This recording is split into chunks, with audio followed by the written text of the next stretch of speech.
Hello everyone, कैसे हैं आप सभी। आशा करता हूँ आप बहुत अच्छे होंगे। तो RWS गुरु चैनल में आपका स्वागत है। गाइस, दिल्ली पुलिस कांस्टेबल से रिलेटेड मैंने फर्स्ट वीडियो आपके लिए पहले बना दी थी, सेट नंबर 1, जिसमें मैंने जीके और आपके कंप्यूटर के क्वेश्चन जो है डिस्कस किए थे। बहुत ही अच्छे तरीके से वो वीडियो बनाई है। अगर आपने अभी तक वो वीडियो नहीं देखी है तो आपको आई बटन में उसका लिंक मिल जाएगा और डिस्क्रिप्शन में भी आपको उसकी वीडियो मिल जाएगी, आप जाके वहाँ पे देख सकते हैं। तो गाइस, आज का हमारा जो है सेशन नंबर 2 है आपका previous question paper solution Delhi police का, जिसमें हम मैथमेटिक्स और रीजनिंग दोनों चीज़ें यहाँ पे सोल्व करेंगे। आपके लिए बहुत ही इन्फॉर्मेटिव वीडियो होने वाला है, तो प्लीज़ वीडियो को पूरा देखिएगा। चलिए बिना समय गवाते शुरू करते हैं। आज का हमारा पहला क्वेश्चन है।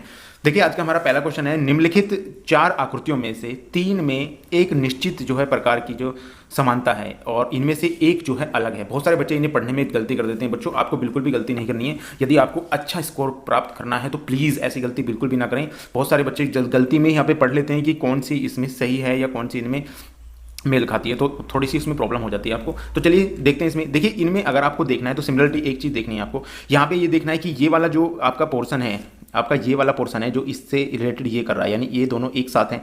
और उसके बाद यहाँ भी दोनों एक साथ हैं, और उसके बाद यहाँ देखता हूँ मैं तो यहाँ भी दोनों एक साथ ही हैं। लेकिन यहाँ पे ये दोनों अलग अलग हैं, यानी कि ये जो है एक साथ नहीं है, ये अलग है और ये अलग है। तो हमें डेफिनेटली देखकर ही पता चल पा रहा है कि ये वाला जो है ऑप्शन जो है हमारा अलग है, यानी रॉन्ग है ये वाला ऑप्शन। तो इसीलिए हमें 1-3 हो जाएगा। बहुत सारे बच्चे ऑप्शन में भी गलती करते हैं। बच्चों, आपको यहाँ पे 1.3 लिखा है, यानी 1-3, यानी कि ये है आपका पहले क्वेश्चन का जो इसका जो आंसर है वो 3 है। अब बहुत सारे बच्चे इसमें कंफ्यूजन करते हैं, क्या करते हैं, इसको 1 लगा देते हैं या यहाँ पे 3 लगा देंगे। तो बिल्कुल भी ये गलती नहीं करना है बच्चों। इस बच्चे ने यही गलती करी है, यहाँ पे 3 लगाया हुआ है। इनको पता ही नहीं चल पाया, क्योंकि इन्होंने ये वाली चीज़ यहाँ पे देख ली, ये वाली चीज़ यहाँ देख ली और इन्होंने यहाँ पे 3 लगा दिया, लेकिन ऑप्शन में इन्होंने चेक ही नहीं करा कि 3 कहाँ पर है। तो ऐसा भी गलती आपको नहीं करनी है बच्चों। चलिए गाइस, पहला क्वेश्चन हो गया आपका, यहाँ पे करेक्ट हो जाएगा आपका, ये पहला ऑप्शन आपका सही हो जाएगा। चलिए गाइस, नेक्स्ट क्वेश्चन पे चलते हैं। देखिए गाइस, नेक्स्ट क्वेश्चन है, निम्नलिखित वैन आरेख आपको दिया गया है जो आयत जो है किसानों को निरूपित करता है और वर्त आपका जमींदारों को निरूपित करता है। तो सबसे पहले आपको क्या करना है, आपको यहाँ पे देखना है ये आयत।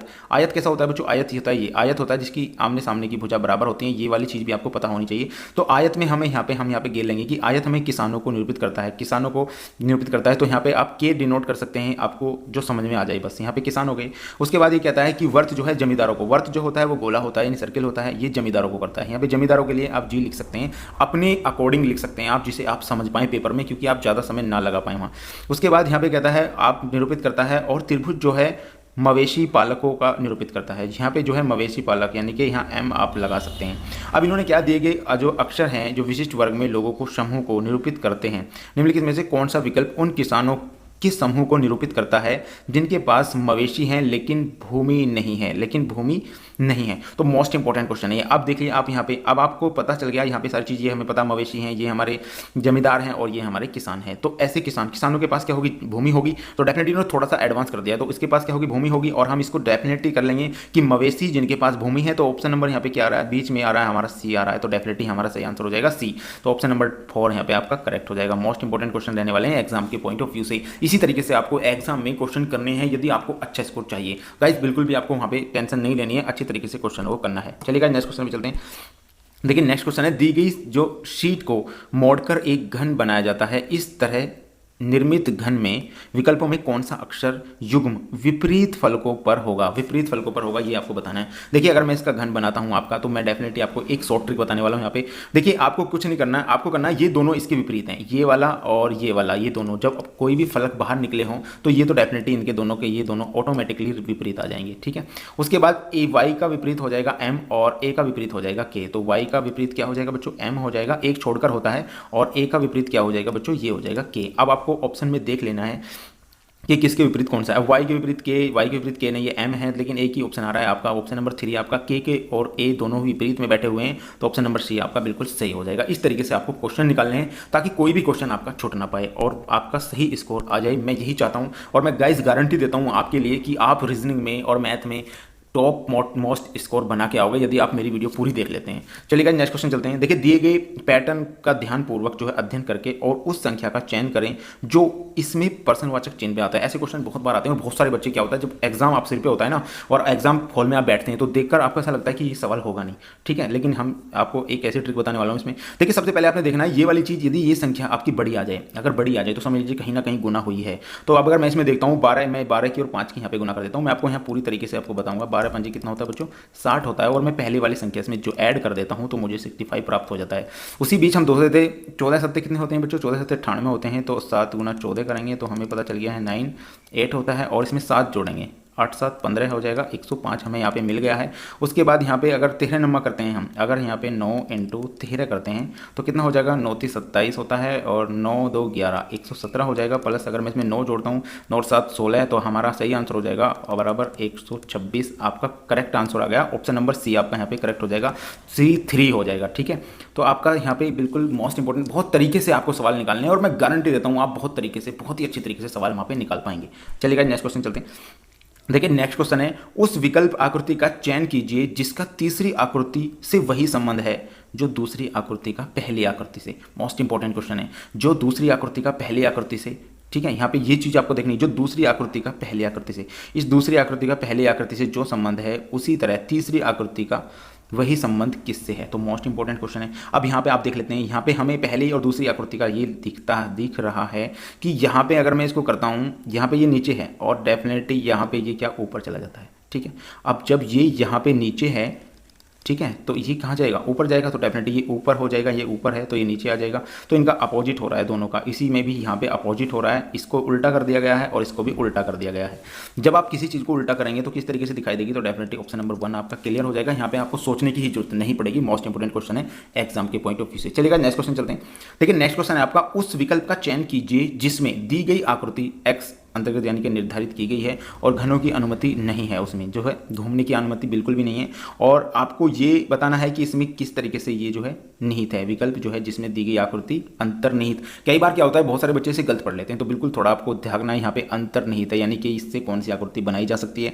तो अगर मैं यहाँ पे देखता हूँ इस चीज़ को, यहाँ ये बिल्कुल सही है, और यहाँ पे अगर मैं इसे देखता हूँ यहाँ पे ये वाली संख्या बिल्कुल सही है, लेकिन ये चीज़ मुझे थोड़ा फालतू नजर आ रही है। यहाँ पे ये इसमें नहीं बन सकता, इसमें भी नहीं बन सकता, ये इसमें भी नहीं बन सकता, तो डेफिनेटली हमें पता चल गया किसमें बन रहा है। यहाँ पे आप भी देख लीजिएगा, यहाँ पे ये पूरी चीज़ें यहाँ पे रखी हुई हैं। तो मोस्ट इंपोर्टेंट क्वेश्चन था एग्जाम के पॉइंट ऑफ व्यू से, बहुत सारे बच्चे जल्दबाजी में इसको गलत कर देते हैं, तो आपको गलत नहीं करना है क्वेश्चन। चलिएगा नेक्स्ट क्वेश्चन चलते हैं। देखिए नेक्स्ट क्वेश्चन है आपका, उस विकल्प की आकृति का चयन कीजिए जो निम्नलिखित आकृति श्रृंखला में आपका अगला जो है पद यहाँ पे है। कई बार क्वेश्चन पढ़ने से भी नहीं लेकिन देखने से भी समझ जाते हैं आप। अब इसमें आप देख लीजिएगा यहाँ पे ये वाली चीज़ें, यहाँ पे ये वाला जो त्रिभुज है इसको निकालने का तरीका बता रहा हूँ। ये वाला त्रिभुज कहाँ पहुँचा है, यहाँ पे पहुँचा है, यहाँ पे। उसके बाद तो ये वाली कहाँ पहुँचेगी बच्चों, ये वाला बीच में पहुँचेगा डेफिनेटली। अगर बीच में पहुँचेगा तो ये या तो बीच में ये आकृति खत्म हो गई, इस तरीके से आपको सवाल करना है। ये वाली चीज़ यहाँ पे बीच में पहुँच जाएगी, ठीक है, ये वाली चीज़ यहाँ पे बीच में आ जाएगी। उसके बाद क्या होता है, यहाँ से अगर देखेंगे आप, ये जो वाली चीज़ है, ये चीज़ जो है यहाँ पे आ रही है, यहाँ पे। अब ये वाली चीज़ अब यहाँ पे आ रही है तो डेफिनेटली हमें पता चल रहा है ये वाली चीज़ कहाँ जाएगी, ये वाली चीज़ नीचे आएगी, यानी बॉक्स नीचे बनेगा। तो सेकंड ऑप्शन भी खत्म हो गया। अब हमारे पास 2 ऑप्शन है, तो अब हमने देख लिया। अब हम यहाँ देखते हैं कि ये वाली चीज़ जो है सबसे इधर थी और ये इधर पहुँच गई है, तो ये वाली चीज़ सबसे इधर पहुँचेगी, तो डेफिनेटली फर्स्ट नंबर आपका क्लियर हो जाएगा। यहाँ पे ऑप्शन नंबर 1 आपका करेक्ट है। तो मोस्ट इंपोर्टेंट है, वैसे ज़्यादा आपको माइंड लगाने की जरूरत नहीं है, बहुत सिंपल तरीके से आप इसे निकाल पाओगे। चलेगा नेक्स्ट क्वेश्चन चलते हैं। देखिए नेक्स्ट क्वेश्चन है आपका, गणित चिन्ह के उस संयोजन का चयन कीजिए जिसमें निम्नलिखित समीकरण के स्थान पर जो है बाएं से दाएं क्रमिक रूप से रखने पर यह जो है संतुलित हो जाएगा, यानी बिल्कुल संतुलित हो जाएगा। ये वाली चीज़ आपको रखनी है। तो मैं आपको यहाँ पर डेफिनेटली बता रहा हूँ, इसमें थोड़ा ये जो है एक्स्ट्रा आ गया है, वो वाली चीज़ आ गई है। तो यहाँ पे आपको क्या करना है, डेफिनेटली मुझे पता है आप कर लोगे, लेकिन फिर भी मैं आपको करके दिखा देता हूँ। यहाँ पे आप 24 लिखोगे और यहाँ पे डिवाइड का चिन्ह लगाओ। तीसरे ऑप्शन को मैं उठा रहा हूँ यहाँ से, आप ऑप्शन के तरीके से ही कर सकते हैं और इसका कोई चारा नहीं है। आप सवाल गलत करेंगे, ऑप्शन से उठाना है आपको, सी ऑप्शन से आपको शुरू करना है हमेशा। यहाँ पे 6 मैं रख लेता हूँ। उसके बाद मुझे यहाँ पे पता चल रहा है कि यहाँ पे प्लस है और प्लस में 3 2 कर सकता हूँ। उसके बाद मुझे पता चल रहा है यहाँ पे माइनस है और माइनस के बाद मैं 4 कर सकता हूँ। उसके बाद यहाँ पे गुना है और मैं यहाँ पे 2 कर सकता हूँ और मुझे 28 प्राप्त होना चाहिए। जब मैं यहाँ जाता हूँ 6 चौका 24 होता है और ये हमारा 4 + 32 आ जाएगा, -4 × 2 28 होगा। तो यहाँ पे पहले गुना होगी, 4 दूनी 8 हो जाएगा। अब यहाँ पे अगर आप जोड़ेंगे 32 और 4 कितना हो जाएगा, 36 हो जाएगा। 36 में से 8 जाएंगे तो 8 और 8 16, तो आपका 28 प्राप्त हो जाएगा। तो ऑप्शन नंबर आपका थर्ड आपका यहाँ पे बिल्कुल क्लियर हो जाएगा। मोस्ट इंपोर्टेंट क्वेश्चन था एग्जाम के पॉइंट ऑफ व्यू से, डेफिनेटली ऐसा क्वेश्चन आपके एग्जाम में आना ही आना है गाइस। चलिए नेक्स्ट क्वेश्चन चलते हैं।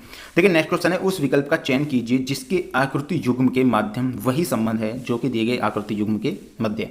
तो आपको इस सिमिलरिटी बताना है इसमें। अब आप यहाँ पे देख सकते हैं ये सिमिलरिटी, ये गोला है, और ये है, तो हम क्या करेंगे, इसको बीच में ले जाएंगे निचले वाले को, तो उसी प्रकार हम इसको भी बीच में ले जाएंगे। इसको बीच में ये गलत हो गया, ठीक है, इसको बीच में ये भी नहीं है, इसको बीच में ये यहाँ पे सही है, लेकिन इसके ऊपर ये गलती है। तो डेफिनेटली आपका ऑप्शन नंबर 1 आपका यहाँ पे क्लियर है, क्योंकि आपको पता है सर्किल यहाँ पे इसकी बार बार ऊपर आ रहा है, तो हमारा ये इसके 2 बार ऊपर आएगा। डेफिनेटली कोई दिक्कत है नहीं आपको सवाल में गाइज।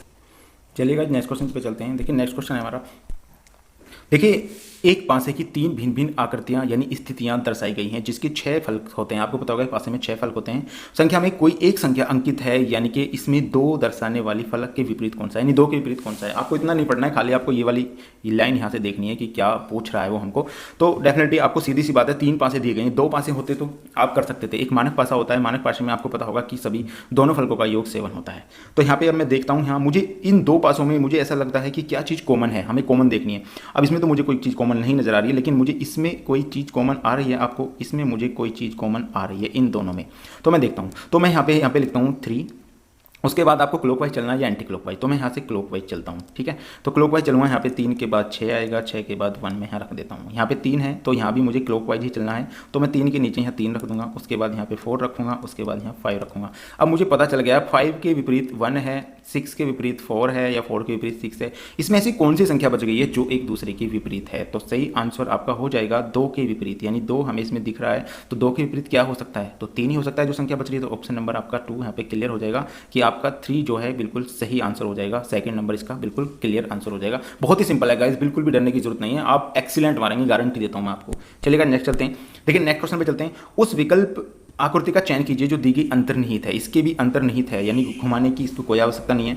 तो मैं यहाँ से देखता हूँ, मैं सी देखता हूँ, यहाँ पे मुझे इस तरीके से ये आकृति मुझे इसमें कैसे, तो मुझे सिंपल यहाँ पे दिख रहा है, ये नहीं हो सकती, ये भी नहीं हो सकती, और ये यहाँ से यहाँ पे कहीं नहीं बन रही, लेकिन ये यहाँ से हमें पता चल पा रही है कि ये आकृति यहाँ से हमारी यहाँ से आप देख सकते हैं, यहाँ से ये आकृति बन रही है। तो ऑप्शन नंबर 1 आपका क्लियर हो जाएगा। बहुत ही सिंपल है, और मैं आपके लिए एक वीडियो ऐसी लेकर आऊँगा, इससे रिलेटेड आपको अंतर्निहित वाली सारी ही चीज़ें कंप्लीट हो जाएंगी डेफिनेटली। चलिएगा नेक्स्ट क्वेश्चन पे चलते हैं। देखिए नेक्स्ट क्वेश्चन है, उस वैन आरेख का चयन कीजिए जो निम्नलिखित वर्गों के मध्य संबंध बनाता है, यानी आपस में संबंध बनाता है। देखिए इसमें है आपका सर्जन, पहला है सर्जन होता है, डॉक्टर होता है, प्लम्बर होता है। देखते ही पता चल रहा है सर्जन और डॉक्टर एक ही होता है, तो ये नहीं हो सकता। अब इसमें ऐसा हो सकता है ये सर्जन है और इसमें कुछ सर्जन डॉक्टर हो सकते हैं, लेकिन सर्जन तो सारे डॉक्टर होते हैं, ये भी गलत हो गया और ये भी गलत हो गया। डेफिनेटली प्लम्बर अलग होता है, आपको पता होगा, जो टूटी वगैरह ठीक करता है। तो ऑप्शन नंबर 1 आपका क्लियर यहाँ पे सही हो जाएगा। मोस्ट इंपॉर्टेंट क्वेश्चन है एग्जाम के पॉइंट ऑफ व्यू से, तो सर्जन थोड़ा सा इनके बारे में ना एक बार देख लिया करो ताकि आपको पता चल पाए। चलिएगा नेक्स्ट क्वेश्चन पे चलते हैं। लेकिन नेक्स्ट क्वेश्चन है, उस विकल्प आकृति का चयन कीजिए जो निम्नलिखित आकृति श्रृंखला में प्रश्नवाचक चिन्ह के स्थान पर आएगी। यहाँ पे मैं आपको पहले भी बता चुका हूँ, इसमें क्या हो रहा है, एक आकृति एक्स्ट्रा ऐड हो रही है, ठीक है, एक आकृति यहाँ पे ऐड हो रही है, किस तरीके से, और दूसरे में घट रही है। यहाँ पे ये देख लीजिएगा, यहाँ पे ये वाली आकृति यहाँ आ जाती है, नीचे आ गई, उसके बाद ये आकृति यहाँ चली जाती है यहाँ पे, उसके बाद ये आकृति यहाँ चली जाती है। तो डेफिनेटली अब ये आकृति कहाँ जाएगी बच्चों, यहाँ पे आ जाएगी। अब यहाँ पे इसमें तो खत्म हो गई, अब 3 ऑप्शन हमारे पास बच गए, क्योंकि ये आकृति यहाँ भी है, ये आकृति यहाँ भी है, ये आकृति यहाँ भी है। बात करते हैं, ये भी खत्म हो गया क्योंकि ये तीसरे नंबर पे ये खत्म हो जाएगा। तो डेफिनेटली ये भी हमारे 2 ऑप्शन खत्म हो चुके हैं। अब हमारे पास 2 ऑप्शन है, 50% चांस तो आपने ऑलरेडी अपने बना दिए सवाल ठीक होने के। इस तरीके से ही आपको सवाल वहाँ पे काटने एग्जाम में। अब यहाँ से मैं जाऊँगा, यहाँ से ये वाली चीज़ कहाँ आई थी, ये बिल्कुल इसके अपोजिट नहीं, ये यहाँ पे आई थी, ठीक है, फिर ये यहाँ पे आई, फिर ये यहाँ पे आई, फिर ये यहाँ पे आई। तो अब कहाँ जाएगी ये, तो ये यहाँ पे आनी चाहिए। तो इसमें भी हमें खत्म हो गया है। तो डेफिनेटली 1 आंसर आपका क्लियर हो गया। अगर इस तरीके से आप सवालों को करोगे तो मैं गारंटी देता हूँ आप 100% रीजनिंग में रिजल्ट लेकर आओगे। चलिएगा नेक्स्ट क्वेश्चन चलते हैं। देखिए नेक्स्ट क्वेश्चन है आपका। देखिए एक होता है इसमें विकल्प जो चयन शब्द में है, एक दूसरे से पहला शब्द जो है रिलेटेड है, यानी आपस में रिलेट करते हैं। तो इस तरीके से आपको देखना, देखिए कायर बहादुर, ये कायर है और ये बहादुर है। हमें पता चल रहा है कायर और बहादुर दोनों एक दूसरे के अपोजिट हैं। तो पारंपरिक यानी कि पारंपरिक और आधुनिक, पारंपरिक यानी पिछले जो पुरातत्व काल है और आपका आधुनिक काल जो अब चल रहा है, तो ये आपका सही आंसर हो जाएगा ऑप्शन नंबर 3। थोड़ा रिलेट करने की कोशिश करिएगा, तभी आप सवालों को पूरी तरीके से कर पाओगे। चलिएगा नेक्स्ट क्वेश्चन चलते हैं। देखिए नेक्स्ट क्वेश्चन है, उस विकल्प आकृति का चयन कीजिए जो दी गई, उस विकल्प आकृति का चयन करना है जो इसमें निम्नलिखित पैटर्न को पूरा करती है। तो सिंपल है, बहुत ही सिंपल है, बहुत सारे बच्चे डर जाते हैं इसको। देखिए इसमें क्या होता है, ये वाली जो संख्या, ये वाली चीज़ जो है, सिंबल यहाँ आ रहा है, ये वाला सिंबल यहाँ आ रहा है, तो डेफिनेटली ये वाला सिंबल यहाँ आ जाएगा। ये इसमें किस में है, तो ये 2 आकृति खत्म हो गई आपकी। 50% चांस आपने सही कर लिया कि आपका सवाल सही होगा। उसके बाद यहाँ पे देखते हैं, देखिए ये वाली चीज़ यहाँ पे आनी है। अगर ये वाली चीज़ यहाँ पे आनी है तो हमें पता है ये वाली चीज़ यहाँ भी है, यहाँ भी है। अब एक चीज़ रह गई है कि यहाँ पे जो चीज़ होगी वो यहाँ भी होगी, तो त्रिभुज होगा यहाँ, लेकिन यहाँ नहीं है, तो ऑप्शन नंबर 1 आपका क्लियर हो जाएगा। मोस्ट इंपॉर्टेंट क्वेश्चन है एग्जाम के पॉइंट ऑफ व्यू से। बिल्कुल भी गाइस वीडियो को आपको मिस नहीं करना है, और यदि आपको हमारी मेहनत पसंद आ रही है और आपको लगता है कि ये क्वेश्चन आपके लिए बहुत ही हेल्पफुल है, तो प्लीज़ वीडियो को लाइक और चैनल को सब्सक्राइब करके जरूर जाइएगा। चलिएगा नेक्स्ट क्वेश्चन चलते हैं। देखिए नेक्स्ट क्वेश्चन है, उस विकल्प आकृति का चयन कीजिए जो दी गई आकृति में प्रश्नवाचक चिन्ह के स्थान पर आएगी और पैटर्न को पूर्ण करेगी। तो पैटर्न को पूर्ण करने के लिए आपको पता है, देखने से ही पता चल रहा है आपको। देखिए ये यहाँ पे गोल है, लेकिन इसके बीच में यहाँ पे ये पूरा जा रहा है, तो ये तो हो नहीं सकती, ठीक है। उसके बाद यहाँ भी आते हैं, तो यहाँ पे ऐसा कुछ इसमें नज़र नहीं आ रहा है इस तरीके का, ये भी नहीं हो सकती। 50% चांस आपने क्लियर कर लिए, और उस तरीके के यहाँ पे डेफिनेटली आपको पता चल पा रहा है कौन सी आकृति है। डेफिनेटली आप देखकर ही पसंद उसे समझ में आ जाएगा आपको कि आपकी कौन सी आकृति है। चलिएगा नेक्स्ट क्वेश्चन चलते हैं। बहुत ही सिंपल सवाल है अगर आप अच्छे तरीके से कर पाते हैं उन्हें। देखिए निम्नलिखित में आकृतियों में से 3 में से एक निश्चित प्रकार की जो समानता है और एक असंगत है, यानी 3 किसी ना किसी प्रकार रिलेट करते हैं अपने आप में, और एक असंगत है जो कि आपको पहचाननी है। बहुत ही ये सवाल जो है बहुत ही ऐसा हो जाता है कि आपको थोड़ा इसमें दिक्कत आ सकती है, लेकिन देख लेते हैं। देखिए यहाँ पे सीधी लाइन का प्रयोग किया गया है, यहाँ भी सीधी लाइन का प्रयोग किया गया है, यहाँ बीच में सभी में सीधी लाइन का प्रयोग किया गया है। ये यहाँ भी सीधी लाइन, यहाँ भी सीधी लाइन, यहाँ भी सीधी लाइन, लेकिन यहाँ पे आपको देख रहा होगा यहाँ भी सीधी लाइन का प्रयोग किया गया है, लेकिन यहाँ पे जो है इसमें भी सीधी लाइन का प्रयोग किया गया है, साइडों में इसमें भी सीधी लाइन का प्रयोग किया गया, लेकिन यहाँ पे कोई भी सीधी लाइन का प्रयोग नहीं किया गया है। इसीलिए ये वाली जो संख्या है, ये आकृति है, वो अलग है। बहुत सारे बच्चे इसमें कंफ्यूजन आया था, और गारंटी से 99% लोगों का ये सवाल गलत था जब पेपर खुला था। तो सही आंसर हो जाएगा आपका ऑप्शन नंबर 3 यहाँ पे क्लियर हो जाएगा आपका। चलिएगा नेक्स्ट क्वेश्चन चलते हैं। देखिए नेक्स्ट क्वेश्चन है आपका, इसमें आपका नेक्स्ट क्वेश्चन, तो गाइज आपको रीजनिंग में थोड़ा एक आध क्वेश्चन मैथ का भी मिल सकता है। बहुत सारे बच्चे डर जाते हैं कि ये मैथ का क्वेश्चन कैसे आ गया, तो आपकी रीजनिंग में एक आध क्वेश्चन मैथ का आपको देखने को मिल सकता है। तो कैसे निकालेंगे इसको? देखिए विशाल ने रवि से एक्स धनराशि 8% जो है आपका वार्षिक ब्याज की दर से 1 वर्ष के लिए उधार ली गई। उस उधार ली गई धनराशि पर वार्षिक रूप से 2240 रुपये का ब्याज भुगतान मिला। तो एक्स का मान बताना, आपको धनराशि निकालनी है। तो डेफिनेटली आपको क्या करना है, देखिए आपको पता होगा साधारण ब्याज क्या होता है, मूलधन गुना दर गुना समय, ठीक है। यहाँ पे थोड़ा सा मैं दिखा देता हूँ आपको, PRT/100, ये आपको समझ रही है। P मूलधन हो गया, R रेट हो गई, और आपकी T टाइम हो गया बटे 100। तो आपको क्या करना है, देखिए आपको पता है P मूलधन हमें पता नहीं है, हम बताते हैं 8% की दर है और 1 साल का समय है बटे 100, हमें कितना ब्याज मिलता है। यहाँ पे क्या मिलता है बच्चों, ब्याज मिलता है, ब्याज, ठीक है। तो ब्याज कितना मिला हमें यहाँ पे 224, यहाँ पे इतना हमें ब्याज मिल गया। अब इसको हमें करने ही सोल्व करेंगे कैसे, इसको सोल्व करने के लिए क्या करना पड़ेगा, हमें P मूलधन चाहिए, तो बराबर हमें क्या होगा, ये 2240 को हम यहाँ पे कर देंगे, 8 जो है नीचे आ जाएगा। जो चीज़ गुना में होती है वो भाग में चली जाती है, और जो गुना में होती है वो भाग में आ जाती है। जब मैं यहाँ से निकालूंगा 8 दूनी 16 और 8 64, तो मुझे पता चल गया हमारा यहाँ पे सही आंसर हो जाएगा 28000 यहाँ पे लग जाएगी। तो ये आपका सही आंसर है, ऑप्शन नंबर 1 आपका क्लियर हो जाएगा। बहुत ही सिंपल है, फर्स्ट सीढ़ी अगर आप चलते हैं सिंपल इंटरेस्ट की, तो आपको सीधा ये सवाल आपको सिखाया जाता है। तो मुझे नहीं लगता इस सवाल में आपको कोई भी प्रॉब्लम आई होगी। चलेगा नेक्स्ट क्वेश्चन पे चलते हैं। देखिए नेक्स्ट क्वेश्चन है, यदि दर्पण को निम्नलिखित में से PQR पे आपका दर्पण रखा हुआ है तो दर्पण में निहित, अब मैं आपको एक बात बताता हूँ। देखिए मिरर यानी दर्पण में कोई भी चीज़ यदि लेफ्ट है तो वो राइट हो जाएगी, और राइट है तो वो लेफ्ट हो जाएगी। और जल प्रतिबिंब में अप और डाउन चेंज होते हैं। अगर मैं आपको कहूँ यहाँ पे n का, अगर मैं जल प्रतिबिंब बनाऊँ तो हमें पता चल जाएगा n का जल प्रतिबिंब क्या हो जाएगा, ये हो जाएगा। और अगर मैं इसका मिरर यहाँ पे रख देता हूँ तो मिरर कैसा हो जाएगा बच्चों, मिरर आपका ऐसा हो जाएगा। समझ रहे हैं आप? तो मैं आपको दोनों चीज़ यहाँ पे बता रहा हूँ ताकि आपको दोनों चीज़ समझ आए। तो अगर आप जल प्रतिबिंब, आपका जल आ जाए तो जल में आपका अप डाउन चेंज हो जाते हैं, ऊपर का नीचे हो जाता है, नीचे का ऊपर हो जाता है। लेकिन यदि मिरर की बात आती है तो आपका लेफ्ट और राइट चेंज हो जाते हैं, यानी कि लेफ्ट और राइट दोनों ही चेंज हो जाते हैं। अब इसमें यही हुआ है तो लेफ्ट राइट चेंज होना है। ये H ऐसा का ऐसा ही रहेगा बच्चों। 1 जो है 1 का क्या हो जाएगा, 1 इस तरीके से है और यहाँ पे ये ऐसे चेंज हो जाएगा, ठीक है। 2 भी चेंज हो जाएगा आपका, 2 आपका इस तरीके से लिखा जाएगा, यहाँ से ये वाला देख लीजिएगा आप। उसके बाद यहाँ पे 4 ऐसा लिखा जाएगा और 6 भी ऐसा लिखा जाएगा। तो ऑप्शन नंबर 4 आपका यहाँ पे करेक्ट हो जाएगा। मोस्ट इंपॉर्टेंट क्वेश्चन है एग्जाम के पॉइंट ऑफ व्यू से। बच्चे इसमें बहुत ज़्यादा समय लगा देते हैं, लेकिन यदि आपने गारंटी से अपने सच्चे दिल से मेहनत करी है तो आप इस सवाल को देखते ही कर देंगे, ये मेरा वादा है। चलिएगा नेक्स्ट क्वेश्चन चलते हैं। देखिए नेक्स्ट क्वेश्चन हमारा छठा क्वेश्चन छूट गया था बीच में, वहाँ पे जो है एडजस्ट नहीं हो पाया था, तो छठा क्वेश्चन मैं आपको यहाँ बता रहा हूँ। देखिए निम्नलिखित में से 4 जो समूह हैं और इसमें एक असंगत है। कोशिश करना जल्दी से पढ़ने की, लेकिन जल्दबाजी से पढ़ने की मत करना। तो असंगत है, इसमें मैं देख रहा हूँ यहाँ पे अगर टी का और देखता हूँ T और X के बीच में क्या रिलेशन है, ये मैं यहाँ पे देखता हूँ। देखिए आपको XYZ होता है, ठीक है, लेकिन TUVWX यानी कि यहाँ पे जो है 5 का रिलेशन है, ठीक है। यहाँ पे देखते हैं PQRST, यहाँ भी 5 का है, यानी P से T 5 तक जाएगा। NOPQR ये भी 5 तक जाएगा, लेकिन KLMNO ये भी 5 तक जा रहा है, लेकिन अभी तक हमें पता नहीं चल पाया है इसमें क्या चीज़ अलग है।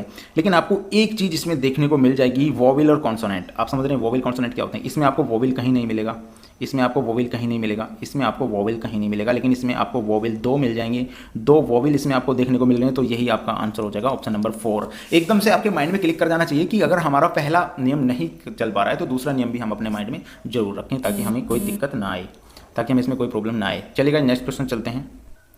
नेक्स्ट क्वेश्चन चलते हैं। देखिए नेक्स्ट क्वेश्चन आपका निम्नलिखित श्रेणी में प्रश्नवाचक चिन्ह। देखिए श्रेणी जो आती है बहुत सारे बच्चे उसमें जो है दिक्कत कर जाते हैं, क्योंकि उसमें टाइम ज़्यादा लग जाता है, क्योंकि आपका पैटर्न जो है अगर आपने देखते ही फॉलो कर दिया और आपका फॉलो हो गया तो आप सवाल निकाल पाते हैं, वरना आप उसमें थोड़ा टाइम ज़्यादा देते हैं।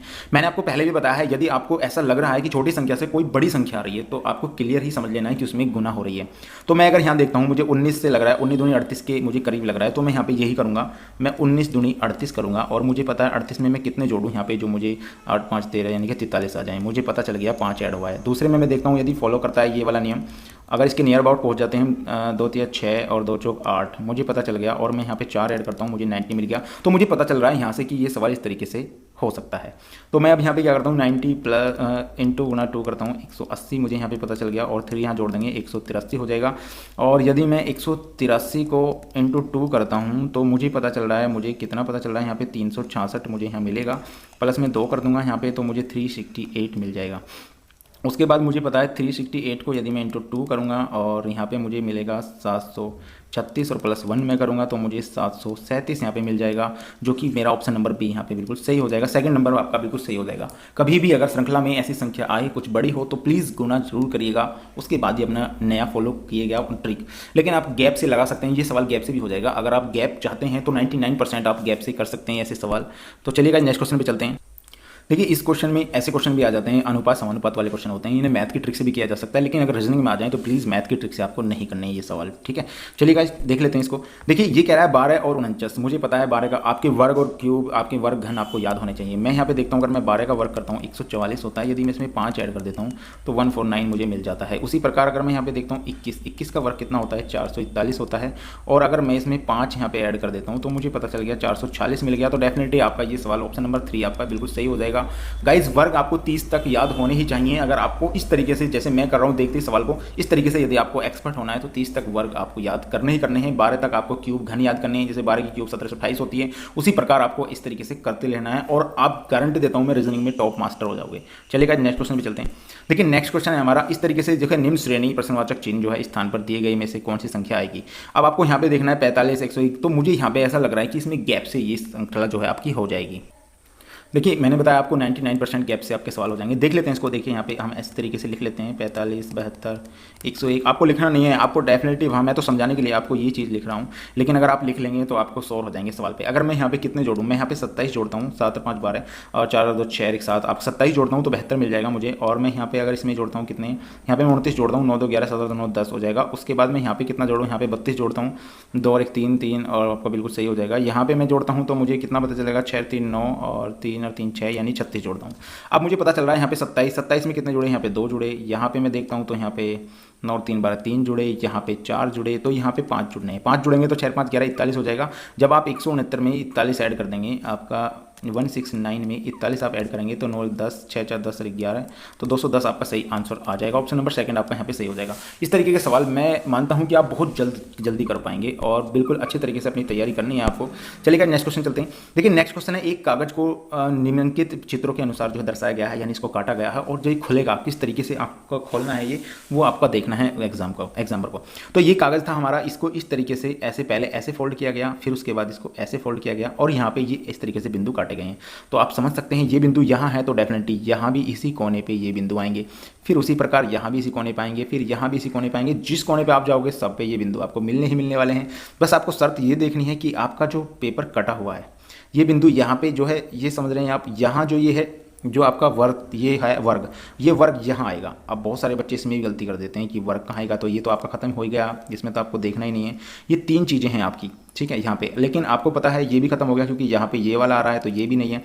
अब आपके 2 चांस हैं यहाँ पे देने के, आपको पता है, आप डेफिनेटली यहाँ से समझ गए होंगे, ये भी खत्म हो गया आपका, तो एक ही ऑप्शन बच रहा है आपका। तो इसी तरीके से आपको क्वेश्चन करने हैं गाइज, बिल्कुल भी घबराना नहीं है। दिल्ली पुलिस को आप गारंटी 100% 90% से ऊपर आप स्कोर करके आओगे, मैं गारंटी देता हूँ आपको। चलिएगा नेक्स्ट क्वेश्चन चलते हैं।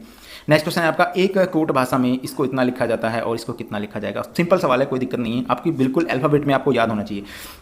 पी हमारा 16 पर है। मैं यहाँ पे लिख देता हूँ पी आपका, यहाँ पे 1 मिनट इसको थोड़ा हटाता हूँ, यहाँ पे लिख देता हूँ मैं आपका ये वाला पी आपका 16 पर है, मैं डायरेक्ट लिखता हूँ। आर आपका 18 पर है, ओ आपका 15 पर है, आपका वी कितने पर 21 पर है, ये 5 पर है, और आपका वी 22 पर है आपका यहाँ पे, ठीक है, ये 5 पर है, और ये आपका 14 पर है। उसके बाद आप यहाँ पे देख लीजिएगा, यहाँ पे पी एस और यू आर यहाँ पे ये भी लिखा हुआ है, ये 16 पर है, ये आपका 19 पर है, ये आपका 17 पर है, ये आपका 15 पर है, ये आपका एफ जो है 6 पर है, और डब्ल्यू आपका कितने पर है आपको पता होगा 23 पर है, ठीक है। तो इस तरीके से आपको सवाल कर लेना है। अब आप कहने होंगे कि ये क्या मतलब हुआ है, तो आपको यहाँ पे एक चीज़ समझ में आ जाएगी। देखिए यहाँ पे हो सकता है NOP लास्ट वाले संख्या से यहाँ पे ये आ रहा हो, ये वाली चीज़ आप यहाँ पे देख सकते हैं। तो कई बार ये ऑप्शन आपको उठा कर देखने हैं, तो इसमें ये पैटर्न फॉलो कर रहा है। अब आप समझ रहे होंगे कि ये पैटर्न कैसे फॉलो कर रहा है। ऐसे सवाल जो है बैंकिंग में पूछे जाते हैं, मैं आपको बताता हूँ यहाँ पे लिख कर के पी, यहाँ पे आप इसे समझ जाएंगे। अगर आपने ये समझ लिया ना तो समझ लीजिए फिर आप कोई भी सवाल गलत नहीं कर पाएंगे। देखिए PROVEN यहाँ पे मैंने यहाँ कर दिया, और उसके बाद मैं यहाँ पे कर रहा हूँ P और S और Q, और उसके बाद O और F और W, ठीक है। तो यहाँ पे एक पैटर्न फॉलो कर रहा है। यहाँ पे आप देख सकते हैं R के बाद R से आगे S आएगा, OPQ आ जाएगा, ठीक है। उसके बाद आपका ये यानी कि एक पैटर्न जो है इसमें अलग चल रहा है। किस तरीके से, यहाँ पे NOP हो जाएगा, ठीक है, OP हो जाएगा, RS हो जाएगा। तो इस तरीके से तिरछा जो है आपका ये चल रहा है। उसी प्रकार मैं इसमें देखता हूँ MONGER मोंजर हो जाएगा। तो यहाँ पे N के बाद क्या आएगा बच्चों, N के बाद O आ जाएगा। उसके बाद M के बाद क्या आएगा, N आपका यहाँ पे MNOP क्यों P आ जाएगा। उसके बाद यहाँ पे अगर मैं देखता हूँ तो यहाँ पे क्या आ जाएगा OP, यहाँ पे P आ जाएगा, और M के बाद यहाँ N आएगा। ये वाली चीज़ ये चल रहा है इसमें पैटर्न। उसके बाद यहाँ पे R के बाद क्या आ जाएगा बच्चों, S आ जाएगा, और यहाँ पे G के बाद F आ जाएगा, सॉरी HGH, और E के बाद F आ जाएगा। इस तरीके की जो ये श्रृंखला है ये बैंकिंग में पूछी जाती है। बहुत सारे बच्चे इसमें कन्फ्यूज हो जाते हैं। तो आपको अगर आप ऐसा लगता है कि कोई भी आपका पैटर्न फॉलो नहीं कर रहा है, अगर आपको ऐसा लगता है कि आपका कोई भी पैटर्न यहाँ पे फॉलो नहीं कर रहा है, तो आप इस तरीके से आप उस पैटर्न को फॉलो कर सकते हैं। चलिए गाइस मैथमेटिक्स की क्वेश्चन देख लेते हैं। देखिए मैथमेटिक्स का पहला क्वेश्चन है हमारा, मोस्ट इंपोर्टेंट है आपके एग्जाम के पॉइंट ऑफ व्यू से। ऐसे ही क्वेश्चन आपके एग्जाम में पूछे जाते हैं। देखिए एक महिला को मंदिर तक पैदल जाने और वहाँ से सवारी से वापस आने में 3 घंटे 20 मिनट का समय लगता है। इस तरीके के क्वेश्चन जनरली बन जाते हैं। देखिए पैदल आने और जाने में इसे 3 घंटे 20 मिनट, यानी कि 3 घंटे 20 मिनट का समय लगता है। तो आपको ये लिख लेना है कि 3 घंटे 20 मिनट, ठीक है, 20 मिनट का समय लगता है। फिर कह रहा है यदि वह दोनों ओर के लिए सवारी का प्रयोग करती है तो उसे 2 घंटे कम समय लगता है। यानी कि 2 घंटे कम, यदि दोनों तरफ वो सवारी से जाती है तो 2 घंटे कम समय लगता है। यानी 2 घंटे कम समय लगता है, यानी कि इसमें से इसको घटा देते हैं तो इसे टोटल समय लगा 1 घंटा 20 मिनट। 1 घंटा 20 मिनट। यदि वह दोनों ओर पैदल चलती तो उसके द्वारा लिए जाने वाला समय का आधा समय कितना होगा। देखिए 1 घंटा 20 मिनट लगते उसको टोटल। अब इसने कहा कि उसके आधे का समय कितना। 1 घंटा 20 मिनट कितना होता है बच्चों, 1 घंटा 20 मिनट होता है आपका लगभग 80 मिनट होती है, 80 मिनट। और 80 मिनट का आधा कितना होगा, 40 मिनट। यानी 80 मिनट उसे सवारी से जाने में लग रही है। और अगर एक तरफ सवारी से, अब वो एक तरफ पैदल गई है और एक तरफ से वो सवारी से गई है, तो डेफिनेटली उसको 40 मिनट लगेंगे। अब 40 मिनट लगेंगे तो आपका 3 घंटा 20 मिनट से आपको 40 मिनट घटा देना है। जब आप 40 मिनट घटाओगे तो आपको पता चल जाएगा 2 घंटे आपके 2 घंटे 40 मिनट का समय आपका यहाँ पे बच जाएगा। तो 2 घंटे 40 मिनट जो आपका सही आंसर हो जाएगा। ऑप्शन नंबर 2 आपका यहाँ पे क्लियर हो जाएगा। मोस्ट इंपोर्टेंट क्वेश्चन था एग्जाम के पॉइंट ऑफ व्यू से। ऐसा ही क्वेश्चन आपके एग्जाम में देखने को मिल जाएगा। चलिए गाइस नेक्स्ट क्वेश्चन पे चलते हैं। देखिए ये क्वेश्चन है, यदि साधारण ब्याज की वार्षिक दर 9% से बढ़ाकर 13.5% हो जाती है तो वार्षिक ब्याज 3,690 रुपये बढ़ जाता है, तो मूलधन की राशि बतानी है आपको। ऐसा सवाल जब भी आ जाए आपको एक फंडा बता रहा हूँ, आपको देखना है। देखिए ये है 9%, यानी कि 9% से बढ़ाकर कितनी करिए, 13.5%। अगर 13.5% करिए तो यानी कितने परसेंट बढ़ाया, 4.5% बढ़ाया। 4.5% की वैल्यू कितनी होती है आपकी, होती है 9/2%। 9/2% कैसे, आपको यहाँ बताता हूँ। 4.5%, 4.5 का मतलब ये होता है, तो 4 दूनी 8 होगी, इसे हम करेंगे तो आपका कितना हो जाएगा, 9/2% हो जाएगी। अब ये बढ़ी हुई वैल्यू ही तो है हमारी, जो हमारी बढ़ी है यही तो वैल्यू है, तो हमें यही निकालनी है। और इसकी वैल्यू उसने कितनी दे रखी है, आपकी दे रखी है 3,690 रुपये। अब इसका हम यहाँ पे इसको ले जाएंगे, बराबर से इधर जाएगा तो 2 ऊपर चला जाएगा आपका, और ये 9 नीचे आ जाएगा, गुना 100 हो जाएगा, क्योंकि परसेंटेज हटाना है। तो आपको करना है 9 चौक 36 हो जाएगा, और 9 एकम 9 हो जाएगा। अब जब इसे आप गुना करोगे तो आपकी 2 जीरो यहाँ लग जाएंगी, और आपकी 1 जीरो और लग जाएगी, तो 2 एकम 2 और 2 चौक 8। तो आपका सही आंसर हो जाएगा 82,000 रुपये। ऑप्शन नंबर सेकंड आपका यहाँ पे सही है आंसर, ऑप्शन नंबर बी आपका क्लियर हो जाएगा। तो मोस्ट इंपोर्टेंट क्वेश्चन है एग्जाम के पॉइंट ऑफ व्यू से, ऐसे ही क्वेश्चन एग्जाम में आपके बनने वाले हैं, इससे हार्ड लेवल नहीं रहेगा गाइज। तो आपको बिल्कुल तसल्ली से देख लेना है ये वीडियो। अगर आपने ये वीडियो पूरा देख लिया तो मैं गारंटी के साथ कहता हूँ आप हर सवाल को करके आएंगे वहाँ पे। चलिए गाइज नेक्स्ट क्वेश्चन पे चलते हैं। देखिए नेक्स्ट क्वेश्चन है आपका, चलिए गाइज, एक धनराशि अर्धवार्षिक रूप से चक्रवृद्धि ब्याज जो है के लिए जाने वाली 10% वार्षिक ब्याज दर से एक वर्ष के अंत में आपका 20,947.50 रुपये हो जाती है। जब भी चक्रवृद्धि ब्याज पे कोई राशि हो जाती है तो समझ लेना उसमें मूलधन और आपका ब्याज दोनों जुड़े हुए हैं, ठीक है, एक वर्ष में। अब ये कह रहा है अर्धवार्षिक में क्या होता है, डबल हो जाता है। अर्धवार्षिक में आपका डबल हो जाता है। कैसे? आपकी जो रेट है वो तो आधी हो जाएगी। अगर अर्धवार्षिक की बात करता हूँ तो रेट अगर एक साल की आपकी 10% है तो आपकी अर्धवार्षिक कितनी हो जाएगी, 5% हो जाएगी। ये चीज़ आपको याद रखनी है। उसके बाद समय जो है दोगुना हो जाता है। अब एक वर्ष से तो दोगुना हो जाएगा। अब मैं आपको इसमें शॉर्ट फंडा बताता हूँ आपको। देखिए मैं मूलधन जो है मैं मान लेता हूँ, जो पी मानता हूँ मैं, पी मूलधन मान लेता हूँ 100 रुपये, ठीक है। अब 100 रुपये मूलधन है। अब इसकी अगर रेट में इक्वल करता हूँ, ये 5% हो गई। अब मैं इसमें एक फॉर्मूला बता रहा हूँ आपको, जो फॉर्मूला है A+B प्लस इंटू आप कर सकते हैं A/B/100, इस तरीके से। तो मैं इसको निकाल रहा हूँ आपका। तो इसमें 5 + 5 हो जाएगा मेरा, और यहाँ पे प्लस का चिन्ह लगा लेंगे आप, और 5×5×100 यहाँ पे करेंगे तो 5×5 = 25, यानी कि ये 10.25 मुझे परसेंटेज रेट आ गई है, यानी इतने रुपए मुझे यहाँ पे मिले हैं। तो मैं 100 रुपये मुझे पहले मूलधन था मेरा, तो 100 रुपये में मैं इसको क्या करूँगा, ऐड कर दूंगा प्लस 10.25। अब मुझे पता चल गया, अब जो मेरा मूलधन है मेरे हिसाब से परसेंटेज के हिसाब से अगर मैं देखता हूँ तो वो मेरा कितना हो जाएगा, 100 यहाँ पे 110.25 हो जाएगा ये हमारा। और हमारे हिसाब से है ये, उसके हिसाब से कितना है बच्चों, उसके हिसाब से आपका 20,947.5। अब उसके हिसाब को यदि मैं भाग देता हूँ यहाँ पे इससे 110.25, तो 1% की वैल्यू आपकी यहाँ पे आ जाएगी, 1% की वैल्यू, ठीक है। और हमें क्या करना है, 100% की वैल्यू यहाँ पे निकालनी है। तो इसे मैं 100 से गुना कर दूंगा। अब मैं इसे यहाँ पे देखता हूँ तो पॉइंट से पॉइंट आपका यहाँ पे खत्म हो जाएगा। और मैं इसको अगर काटता हूँ 25 से, मैं इसको काटता हूँ 25 चौका 100, 25 चौका 100, और आपका 25 से कम 25 यहाँ पे चला जाएगा। और अगर मैं यहाँ पे काटता हूँ 25 से, 25 अट्ठे आपका 200 हो जाएगा, 25 अट्ठे 200, और आपका 25 × 75 हो जाएगा। उसके बाद 25, उसके बाद चलेगा 25 सत्ते, और उसके बाद आपका आ जाएगा 25 नमा, और ये भी यहाँ पे कट गया है। उसके बाद अगर मैं इसको और भी काटना चाहता हूँ तो किस तरीके से कटेगा ये, यहाँ पे अगर मैं इसको काटता हूँ तो ये कट जाएगा आपका 19 बार कट जाएगा ये 25, यानी कि 41 9 × 9, और ये 19 बार कट जाएगा यहाँ पे, ये 19 बार कट जाएगा। जब ये 19 बार कट जाएगा तो 1% की वैल्यू की कितनी आ जाएगी यहाँ पे, तो 19 और 1 जीरो वहाँ पे लगी हुई है, 2 जीरो लग जाएंगे, 19,000 जो है आपके यहाँ पे आ जाएगा आपका मूलधन। अब इसने पूछा क्या है, इसने पूछा है कि आपको ये वाली चीज़ बतानी है कि आपका जो है पहले की तुलना में ब्याज दर जो है आपकी साधारण ब्याज इसने पूछा है, यहाँ पे लिख दिया साधारण ब्याज, ठीक है। साधारण ब्याज में क्या होगा, आपको मैं फॉर्मूला पहले भी बता चुका हूँ, PRT/100 यानी सिंपल इंटरेस्ट। सिंपल इंटरेस्ट में मैं इसमें आपको रखने वाला हूँ यहाँ पे, इस तरीके से आप यहाँ पे रखेंगे, और आपकी जो इंटरेस्ट है 3 गुना हो जाएगी, 3 गुना ब्याज दर हो जाएगी। तो 10% थी तो कितनी हो जाएगी, 30% हो जाएगी। और आपका जो समय है वो समय दे रखा है 4 सही 2/5, यानी 5 × 20 और 2 22/5 आपका समय हो जाएगा, बटे आप 100 कर देंगे। जीरो से आपकी ये 2 जीरो यहाँ पे चली जाएंगी, ये 5 × 30 चला जाएगा, और आपका यहाँ पे 6 दूनी 12, 6 दूनी 12 13, 132 × 19 करेंगे, 9 दूनी 18 हो जाएगा, जीरो लग जाएगी आपके यहाँ पे ये वाली जीरो, 9 दूनी 18, और आपका 8 जिसमें नीचे पीछे किसमें इसमें आ रहा है, तो आपका सही आंसर हो जाएगा। आप गुना कर लीजिएगा, ऑप्शन नंबर 3 आपका यहाँ पे सही हो जाएगा। मोस्ट इंपोर्टेंट है, ज़्यादा बड़ा नहीं है, थोड़ा समझाने में मैंने आपको थोड़ा बड़ा कर दिया है, लेकिन अगर आप सिंपली मैं इसे करता तो मैं डायरेक्टली आपका इस सवाल को मुझबानी कर सकता था। चलिएगा नेक्स्ट क्वेश्चन पे चलते हैं। 2 छात्रों ए और बी को पुरस्कार राशि में रूप में कुल 4400 रुपये जो है भुगतान किया गया है। यदि ए को बी से भुगतान की गई राशि में 120% भुगतान किया जाता है तो बी की राशि बताना है। सिंपल क्वेश्चन है, देखिए आप यहाँ पे लिख लीजिएगा, ए और बी दोनों लिख लीजिएगा। यहाँ पे ए हो गया, ये बी हो गया। अब इसने कहा है कि ए जो है यहाँ पे ये पढ़ना, ए को बी को भुगतान की गई, बी को जो भुगतान की गई थी यानी कि 100% की गई थी, और इसको 120 कर दी गई, ठीक है। अब आपको यहाँ पे 120 में यहाँ पे 1 जीरो आपकी यहाँ पे समाप्त हो गई, तो 2 छिका 12 और 2 पंजे 10, 6 और 5 के अनुपात में आपका रेशियो आ गया है। इस रेशियो की वैल्यू अगर आपको देखूं, उनके हिसाब से कितनी दी गई थी, 4400 रुपये दी गई थी। हमारे हिसाब से बच्चों कितनी दी गई थी, 6 और 5 11 दी गई थी।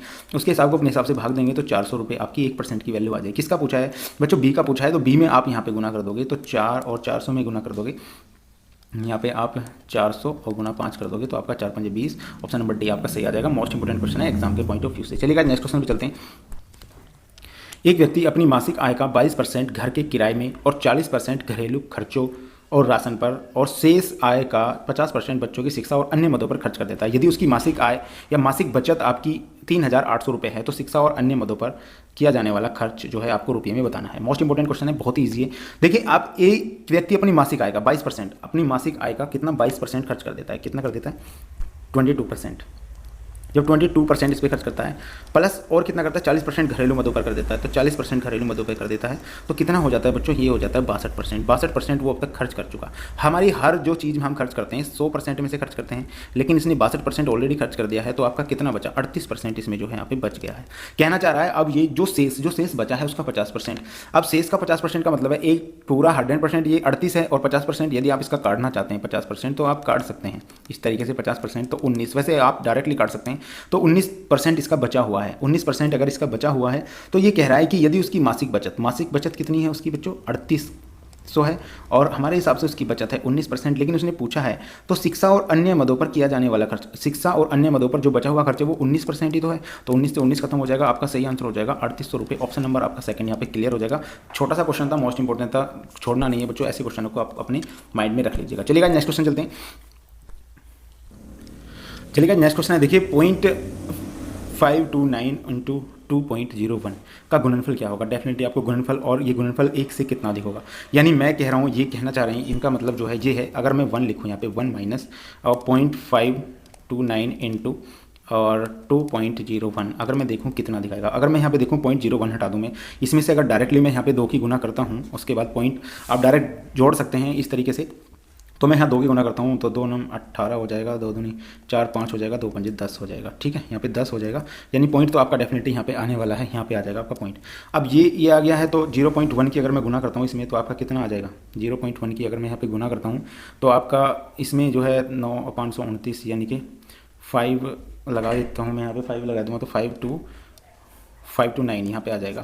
तो 9 8 17 अगर आप जोड़ेंगे, क्योंकि लास्ट में 0 है तो ये लास्ट में जाएगा आपका, यहाँ पे ये हो जाएगा 1.9 दूनी 18 और 0.058 हो जाएगा, और यहाँ पे 0 है एक बार और आ जाएगा, तो यहाँ पे 9 जो है थोड़ा इधर चला जाएगा, यानी इसकी गुना इसमें अगर मैं करता हूँ तो यहाँ पे ये आ जाएगा 1.06329, और इसे 1 में से यदि मैं घटाऊँगा, 1 में से इसको घटाता हूँ यदि मैं 1.06329, तो इसमें सही आंसर जो हो जाएगा, ये 1 यहाँ पे खत्म हो जाएगा, 1 से 1 माइनस हो जाएगा, तो आपका सही आंसर हो जाएगा ऑप्शन नंबर 4 आपका यहाँ पे सही हो जाएगा। ऐसे क्वेश्चन यदि आप डायरेक्टली गुना भी करते हैं, लेकिन अगर डायरेक्ट आप 200 से गुना कर देंगे, इसको 2 से गुना कर देंगे, तो भी आपका आंसर यहाँ पे आ जाएगा। चलिएगा नेक्स्ट क्वेश्चन चलते हैं।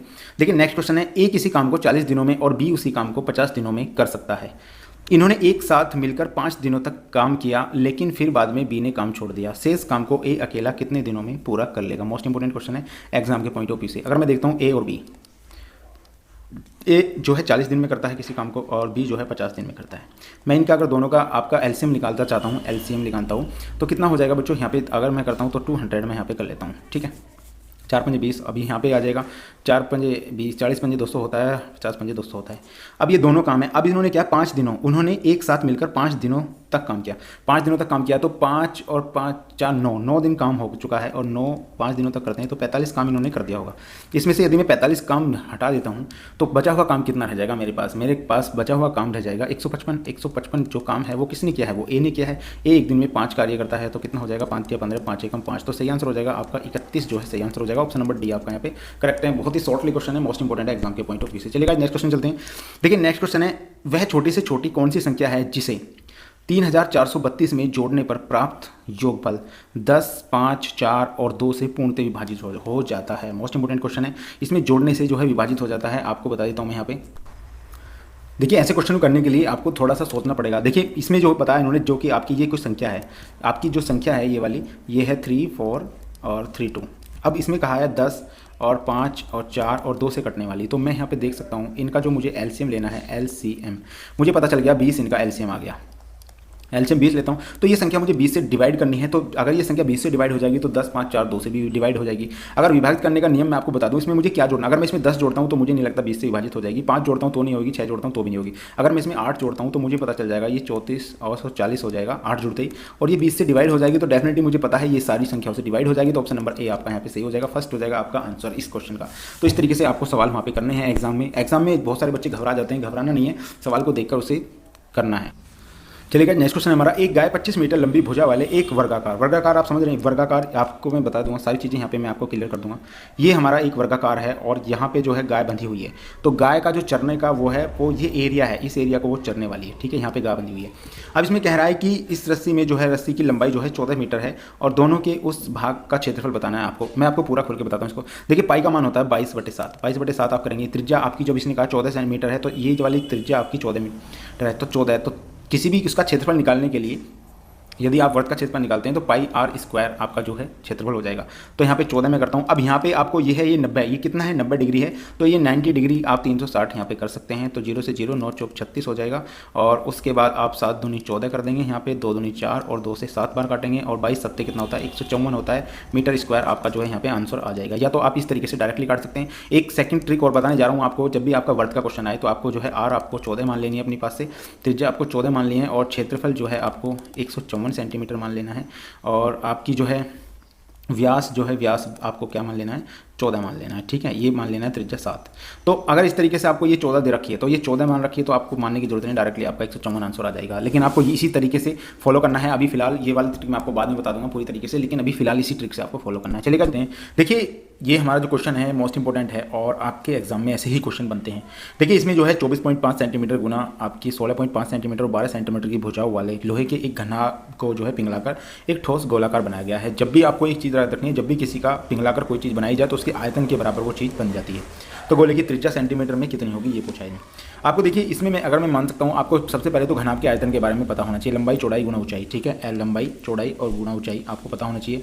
L into B into H ये है। तो इसमें हम लगा देंगे, अगर मैं 24.5 को लिखूँ तो मुझे पता है कि मैं इसे 49.2 लिख सकता हूँ। और अगर मैं इसको लिखना चाहता हूँ 16.5 को, तो मैं इसे 33/2 लिख सकता हूँ। और अगर मैं इसको 12 सेंटीमीटर लिखना पाऊँ, 12 सेंटीमीटर 2 छिका 12 में ऐसे काट सकता हूँ। उसके बाद मैं इसको यहाँ पे पूरा एडजस्ट कर सकता हूँ इस चीज़ को। यहाँ पे अगर आप देखेंगे तो 49.2 हमारे पास आ गया। उसके बाद यहाँ पे 33 × 6 जो है आ गया है बराबर। अब हमें क्या करना है, गोले के आयतन के बराबर रखना है। तो गोले का आयतन क्या होता है, गोले का आयतन होता है 4/3 इंटू पाई हो गया और इंटू हो जाएगा आर इसकी क्यूब। अब यहाँ पे पाई का मान हम जो है रख लेते हैं। पाई का मान मैं यहाँ पे 22/7 रख लेता हूँ बच्चों। पाई का मान 22/7 रखने के बाद आपको थोड़ी काटने में दिक्कत होगी, लेकिन मैं काट के आपको दिखा दूंगा। यहाँ पे ये 49/2 है और ये 33 है और इंटू 6 है। तो मैं इसको अगर यहाँ से इधर लेके जाता हूँ तो ये 3 और 7 ऊपर चला जाएगा और यहाँ पे ये नीचे आ जाएगा ये वाली चीज़, यानी 4 × 2 नीचे आ जाएगा बराबर में r⁻3। अब यहाँ से अगर मैं इसे काटता हूँ, आपको बता दूँ यहाँ पे अगर इसको आपको इस तरीके से काटना है यहाँ, तो आप काट सकते हैं 2 दूनी 4 2 3 6, यहाँ पे इस तरीके से आप इसको काट सकते हैं। और यहाँ से 11 3 33, 11 दूनी 22 काट सकते हो आप। तो अब यहाँ से ये इतना सारा कट गया है और 7 3 21। और यहाँ पे अगर मैं इसको लूँ तो यहाँ पे ये हो जाएगा, ये पावर 3 हो गई है। इसमें 7 की पावर यहाँ पे 2 कर सकता हूँ मैं इसको, और 7 की पावर यहाँ पे 1 कर सकता हूँ। तो ये 7 की पावर 3 हो गई। 7 की पावर 3 इंटू यहाँ पे 3 की पावर 3 हो जाएगी। 3 की पावर 3 यहाँ से इसको यहाँ पे लिखता हूँ मैं, यहाँ 7 की पावर 2 कह सकता हूँ 49 को मैं यहाँ पे, और यहाँ 7 की पावर 1 और इंटू 3 की पावर अगर मैं यहाँ पे 3 कह सकता हूँ। बट नीचे अगर कहता हूँ तो 2 की पावर 3 आ जाएगी। अगर मैं इसको यहाँ पे खोल के लिखता हूँ तो 7 की पावर 3 हो जाएगी, ये 3 की पावर 3 हो जाएगी और ये 2 की पावर 3, यहाँ पे r की पावर 3 है तो 3 यहाँ से खत्म हो जाएगा, ये अंडर रूट जो है क्यूब रूट हो जाएगा और ये हो जाएगा 7 3 21। तो मैं इसको यहाँ पे 21 रख सकता हूँ। यहाँ पे कितना आ जाएगा, यहाँ पे आ जाएगा ये 21/2 आ जाएगा। और 21/2 कितना होता है 10.5 होता है। तो 10.5 आपका सही आंसर आ जाएगा। ऑप्शन नंबर सेकंड आपका यहाँ पे ये कंप्लीट होने वाला है। चलिए गाइस नेक्स्ट क्वेश्चन पे चलते हैं। देखिए नेक्स्ट क्वेश्चन है, एक वस्तु के अंकित मूल्य पर 15%, 20%, 18% की 3 क्रमिक छूटें देने के बाद उसे इतने रुपए में बेचा जाता है। वस्तु का अंकित मूल्य आपको ज्ञात करना है। बहुत ही सिंपल क्वेश्चन है। देखिए इस क्वेश्चन में बच्चों क्या करना है आपको, एक वस्तु के अंकित मूल्य 15% की छूट, 15% की फ्रैक्शन वैल्यू यदि मैं आपको बताऊं 15% की फ्रैक्शन वैल्यू, आपको फ्रैक्शन वैल्यू काटनी आनी चाहिए तभी आप कुछ कर पाएंगे। फ्रैक्शन वैल्यू अगर मैं काटता हूं यहाँ पे तो यहाँ पे फ्रैक्शन वैल्यू आ जाएगी 3/20। तो 3/20 हमारी फ्रैक्शन वैल्यू आ गई है। उसके बाद मैं निकालता हूँ आपकी 15% से 20%, 20% की फ्रैक्शन वैल्यू कितनी आ गई है 1/5 आ गई है। और उसके बाद 18% की अगर फ्रैक्शन वैल्यू मैं निकालता हूँ यहाँ पे तो आपकी 9/20 9/50 आपकी फ्रैक्शन वैल्यू आ गई है। अब अगर मैं इसको करता हूँ यहाँ पे, अगर इसने कहा 20 की वस्तु है तो 3 की छूट दे दी तो कितना हो जाएगा, 17/20 हो जाएगी। एक्स हम मान लेते हैं वस्तु को। उसके बाद अगर मैं यहाँ पे जाऊँ कि 5 रुपये की वस्तु थी, 1 की छूट दे दी तो 4/5 में ये इसको करेगा। और उसके बाद ये 50 रुपये की चीज़ थी, छूट दे दी तो 9 रुपये की, तो 41/50 हो जाएगी। बराबर में आप क्या रखना है आपको, 223 जो इन्होंने दे रखा है, इन्होंने 0.40 यहाँ पे लगा हुआ है, यानी कि 30 और 0.4। तो हम क्या करते हैं यहाँ पे 10 दशमलव इसका हटा देंगे, उसके बाद ये आ जाएगा।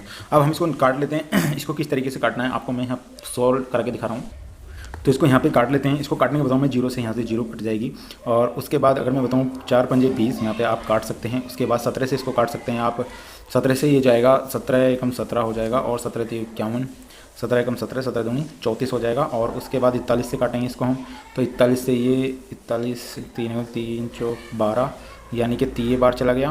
और इसके बाद दूनी पूरी होगी 32।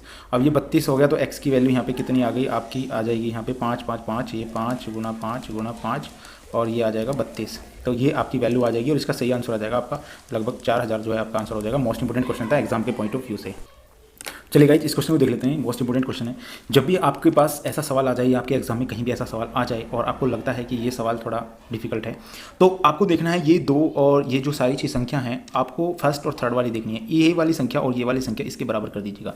कैसे बताता हूँ आपको। देखिए यहाँ पे अगर मैं करता हूँ x + y और -z हमारे पास है, और अगर मैं इसमें यहाँ पे प्लस लगा के इसको कर देता हूँ मैं यहाँ पे 2x + z - w बराबर, अगर मैं इसको कर देता हूँ यहाँ पे y - z + 2w, ये इसके बराबर रख दीजिएगा। किस तरीके से, अब देखिए यहाँ पे ये 2x है और ये x है, ये कितना हो जाएगा बच्चों, ये हो जाएगा 3x, ये 3x हो जाएगा। और उसके बाद ये y है, जो y ही रहेगा, क्योंकि इसमें अभी इसमें कोई वो नहीं, प्लस y कर दीजिएगा यहाँ पे, प्लस y हो जाएगा। और अगर आप इसको यहाँ पे देखना चाहेंगे, ये z है यहाँ पे, ये z है, अगर y हो गया, उसके बाद w देखना है यहाँ पे z, और ये माइनस का जो यहाँ पे प्लस का z है, ये माइनस का z है, ये प्लस का z है, कट जाएगा तो यहाँ पे माइनस का w रह जाएगा। और बराबर में हमें क्या लिखना है, ये हमें लिखना है y - z + 2w। अगर यहाँ पे हम देखते हैं ये प्लस का जो y है, हम इसको y से इस y को ख़त्म कर देंगे यहाँ पे, तो हमारे पास क्या बचेगा, हमारे पास बचेगा 3x + z बराबर 3x बच गया यहाँ पे बराबर। अब ये एक w यहाँ है, अगर इस w को आप इधर ले जाओगे यहाँ से, तो ये कितना हो जाएगा, 3w हो जाएगा, ये 3w हो गया। अब अगर हम इसको देखते हैं, तो अगर हम इसको करते हैं 5w कैसे हो जाएगा, 5w हमारा जो दिया गया है 3 और 3 2 5, यानी 5w हो जाएगा -3x - z हो जाएगा। और ये हमसे जो है पूछा गया है, इसमें ये हमसे पूछा गया है, ये सवाल में दिया गया है हमको 3w।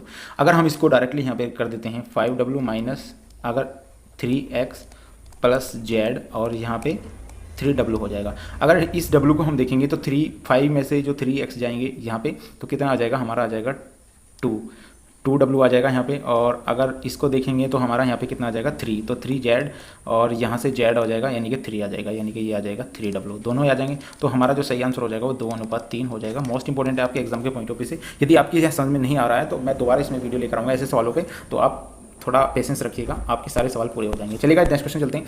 देखिए नेक्स्ट क्वेश्चन है, दो संख्याओं का गुणनफल इतना है और जब बड़ी संख्या को छोटी संख्या से विभाजित किया जाता है तो भागफल 16 और शेषफल 0 प्राप्त होता है। अन्य संख्याओं के बीच का अंतर बताना है आपको। चलिए गाइस, इस क्वेश्चन को देख लेते हैं। ये क्वेश्चन है आपका, दो संख्याओं का गुणनफल मैं आपको बता चुका हूँ कि 92 में से 16 होता है। ऐसे संख्याओं को, ऐसे सवालों को करने के लिए आपको क्या करना है, कुछ नहीं करना है। सबसे पहले तो आपको पता होना चाहिए कि एक संख्या हम x मान लेते हैं और एक संख्या मान लेते हैं y, ठीक है, x और y मान लेते हैं। अब y बड़ी संख्या है तो इसको अगर मैं x से भाग देता हूँ तो मुझे पता है यहाँ पे 16 प्राप्त हो रहा है और यहाँ पे 0 प्राप्त हो रहा है। अब हमें y प्राप्त करने के लिए क्या करना पड़ेगा, हमें y प्राप्त करने के लिए हमें पता है कि हमें क्या करना होता है, 16 और x की गुना करनी पड़ेगी प्लस शेषफल करना पड़ेगा 0। अब हमें पता चल गया y की वैल्यू कितनी आ गई, 16x आ गई। ये चीज़ आपको पता है, 16x हमारी y की वैल्यू है। बताया गया है कि दोनों का गुणनफल, दोनों का गुणनफल का मतलब क्या है, तो दोनों का गुणनफल यानी हम इसको अगर करेंगे तो हमें पता है कि दोनों का गुणनफल करेंगे तो हम 16x² हो जाएगा।